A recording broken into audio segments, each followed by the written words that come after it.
My name is Alexandria Paige Bakatich, but I go by Allie because it doesn't take 3 minutes to say the whole thing start to finish like Alexandria Paige does.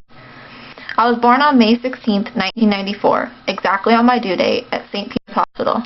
I live with my parents, Cindy and Yogi, my cats, Henry and Walter, and my goldfish, Julius, in a house down the road from here, not in Timberline boundaries. Yes, I have to transfer because who would want to go to River Ridge willingly?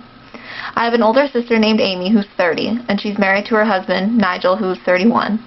She has 2 kids named Peyton, who's almost 10, and Sawyer, who's 4. That means that I've been an aunt since 1st grade. I also have a brother named Adam, who's 25. He doesn't have any kids, but he has a cute chocolate lab named Abigail. I drive a little Subaru Forester with a Tinkerbell license plate that I share with my dad. My family lives for anything Disney, and I live my life as if I'm in a fairy tale. I have a pretty good GPA, and I take AP honors classes. I'm in Honor Society, I'm a soccer player, and I'm on the Blazer. I sound like a pretty generic high school kid, huh? But that's obviously not true. This is how others perceive me, the ones who don't take the time to get to know me. Yes, you just learned a lot about me right here, but there's also a lot that you wouldn't know. Soccer has been a big part of my life since when the end of my shorts touched the very tops of my shin guards, making it look like I had no legs at all. I was hauled to every tournament that my sister had, whether it be in the car seat or not, so it was natural for me to want to grow up and be like her. That's what I played when I got to Timberline. That first day of tryouts, I have never been so overwhelmed with all the talent that I saw, and there was no way that I expected to make varsity as a freshman. Yet 4 days later, it was announced that I had, in fact, made varsity as a freshman along with 6 other girls.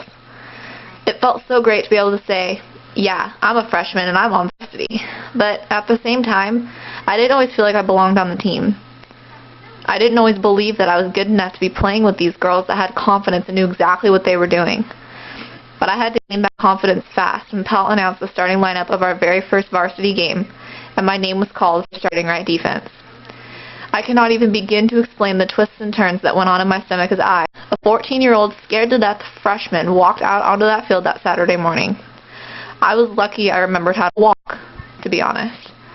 We didn't have a winning season until this past year, and that was finally when it hit me that I did deserve to be on the field, because I could take anyone out that got in my way, me and the ball. I had gained the confidence that I needed to be a special part of this team, a role model to the other girls. When I was selected to be one of 3 captains for next season, my goal had been met.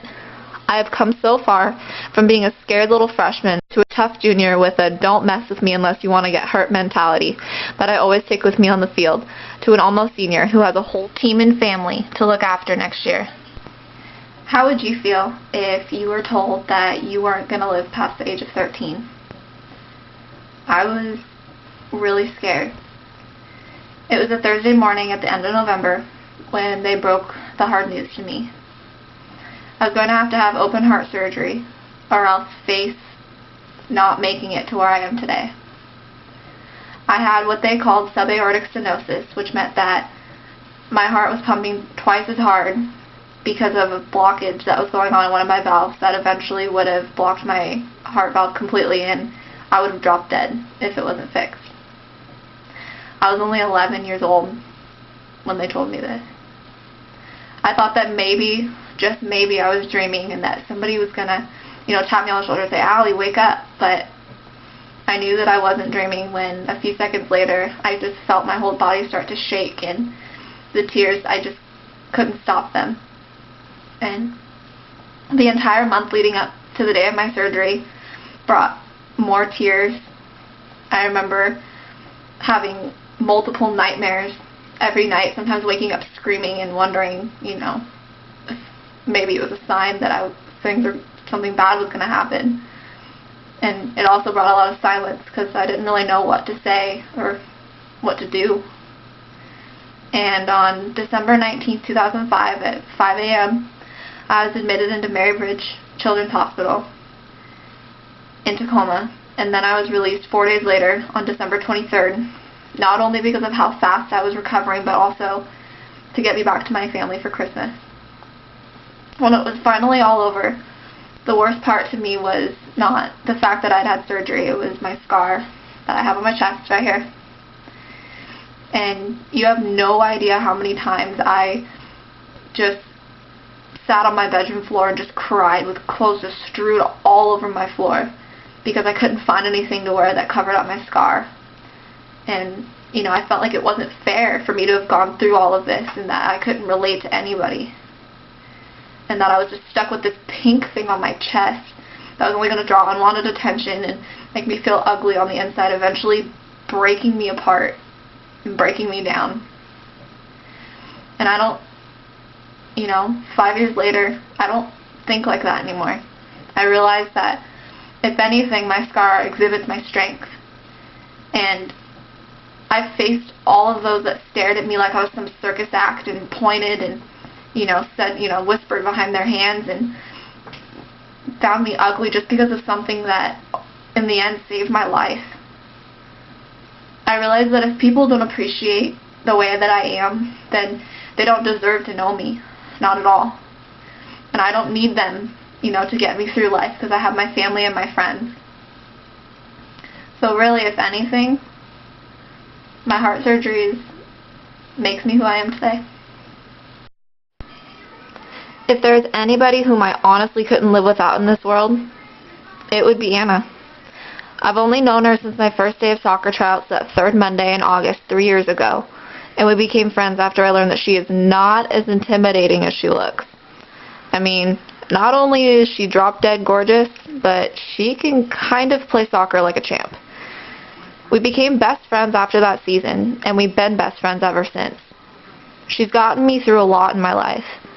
Through all of my mental breakdowns, to my inability to drive because of all the tears, to all the questioning on whether or not I was going to be okay. She's been there by my side to keep my head on my shoulders and to give me the confidence that I need. Although there have been tears, there have been even more fun memories. I became her sister for a weekend when my parents went to Vegas. She went to see Toy Story 3 at midnight with me. We had our incredible adventures all last summer. We've had our girls' nights equipped with Justin Bieber. We've done it all. She isn't just my best friend.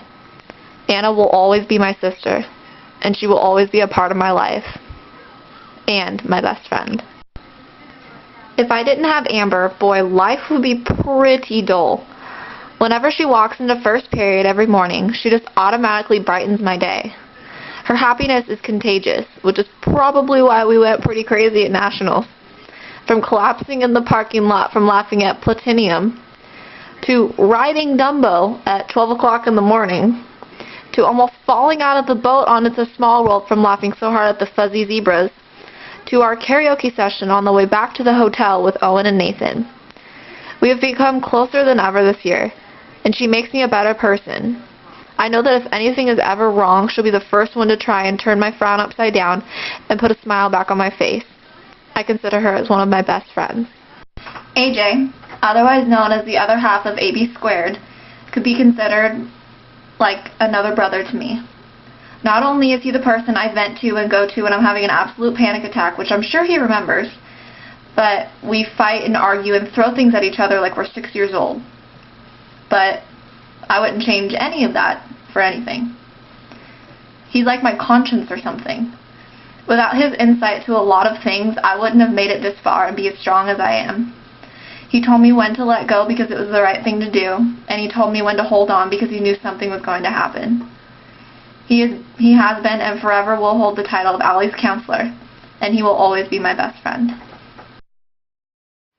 A lot of you are going to expect me to talk about Steven because he's my boyfriend and everything, and as true of a statement as that may be, we go back farther than that. We've actually been friends since 7th grade when we both got stuck taking math in House 3 with Mr. Yates, even though we were both in House 2. Then we got to freshman year and ended up in Mosher's geometry class where we became best friends making pyramids out of blocks with Julie Spencer. Then we started going on BFF lunch dates and ended up where we are today. We've never fought, we've never argued. He knows how clumsy I am and that I say some stupid things, but he still likes me a whole lot. He was my best friend first, and now he's my boyfriend. I know that I can trust him and that he's not just going to leave and stop being a part of my life. A lot of people say that the whole best friend thing doesn't work out, and sometimes it doesn't. But for me, I guess that's why it makes ours the perfect relationship. My family means a lot to me. I have my dad, who is one of the funniest people I've ever met. I mean, not only does he coach my summer soccer team, but he knows all the words to California Girls, so that way when it comes on the radio, he can sing it along with me. My mom is one of my best friends. She has always taught me to not tell Dad when we go shopping so that way we won't get in trouble, and I definitely inherited my ability to be a smart aleck from her, which I use almost too often. My sister never ceases to amaze me every day. Not only does she have a job, but she manages to take care of her sons and her husband every day. 3 boys can be a lot to handle. Need I say more? My brother is the one who I always got in trouble with when I was little. From flooding our entire kitchen with bubbles from the dishwasher, to throwing me off the back of a riding lawnmower, to riding down our stairs with our mattresses, we were quite the troublemakers. Without my family, I would definitely be sane. But I mean, who would want that when I can be crazy and insane with the ones that love me by my side? I'd choose the second option every time.